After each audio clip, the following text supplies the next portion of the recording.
ആഫ്രിക്കയിൽ 12,000 വർഷമായി ശാന്തമായി കിടന്നിരുന്ന ഒരു അഗ്നിപർവ്വതം പൊട്ടിത്തെറിച്ചു. അതിന്റെ ചാരവും പുകയും ഇപ്പോൾ ഇന്ത്യയിലുടനീളമുള്ള വിമാന സർവീസുകൾക്ക് തടസ്സമുണ്ടാക്കുകയാണ്.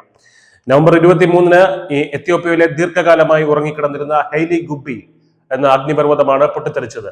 ഇതിന്റെ ഫലമായി ഉണ്ടായ ചാരത്തിന്റെയും പുകയുടെയും കൂറ്റൻ മേഘം ആയിരക്കണക്കിന് കിലോമീറ്റർ കിഴക്കോട്ട് സഞ്ചരിച്ചു.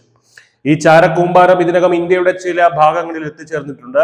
രാജസ്ഥാൻ, ഹരിയാന, ഡൽഹി, സമീപ പ്രദേശങ്ങൾ എന്നിവിടങ്ങളിലൂടെ ഇതിപ്പോൾ നീങ്ങുകയാണ്.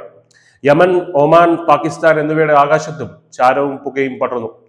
ഇതോടെ തിങ്കളാഴ്ച വൈകിട്ട് 6:25-ന് ജിദ്ദയിൽ നിന്ന് കൊച്ചിയിലെത്തേണ്ട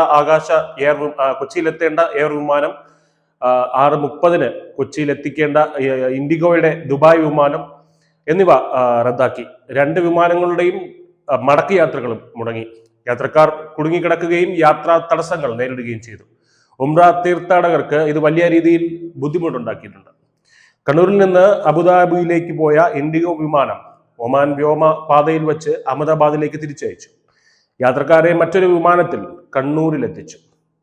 അഗ്നിപർവ്വത ചാരം എന്ന് പറയുന്നത് വെറും പൊടിപടലം മാത്രമല്ല, ഇത് വിമാന എഞ്ചിനുകൾക്ക് കേടുപാടുകൾ വരുത്താനും ദൃശ്യ തടസ്സങ്ങൾ വരുത്താനും സാധ്യതയുള്ള പൊടിപടലങ്ങളാണ്.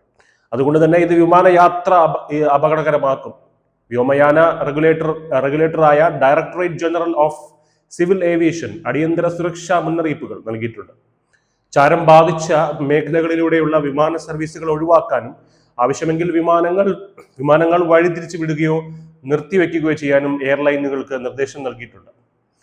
മണിക്കൂറിൽ 100-120 കിലോമീറ്റർ വേഗതയിൽ നീങ്ങുന്ന ചാരമേഘം ഇന്ത്യയിൽ എത്തുന്നതിന് മുൻപ് ചെങ്കടൽ, യമൻ, ഒമാൻ, പശ്ചിമേഷ്യയുടെ ചില ഭാഗങ്ങൾ എന്നിവിടങ്ങളിലൂടെ കടന്നുപോയിരുന്നു. വിദൂര എത്യോപ്യൻ അഗ്നിപർവ്വതത്തിൽ നിന്നുള്ള ചാരം ഭൂഖണ്ഡങ്ങൾ താണ്ടി സഞ്ചരിക്കുന്നത് തുടരുന്നതിനാൽ ഇന്ത്യയിലെ വ്യോമഗതാഗതം അനിശ്ചിതത്വത്തിലാണ്. ചാരം പൂർണ്ണമായും നീങ്ങുന്നതുവരെ യാത്രക്കാർ എയർലൈനുകളുമായി ബന്ധപ്പെട്ട് വിവരങ്ങൾ അറിയുകയും കൂടുതൽ വിമാന തടസ്സങ്ങൾ ഉണ്ടാകാൻ സാധ്യതയുണ്ടെന്ന് മനസ്സിലാക്കി തയ്യാറെടുക്കുകയും ചെയ്യുക. ന്യൂസ് ഡെസ്ക്, ന്യൂസിന്റെ മലയാളം.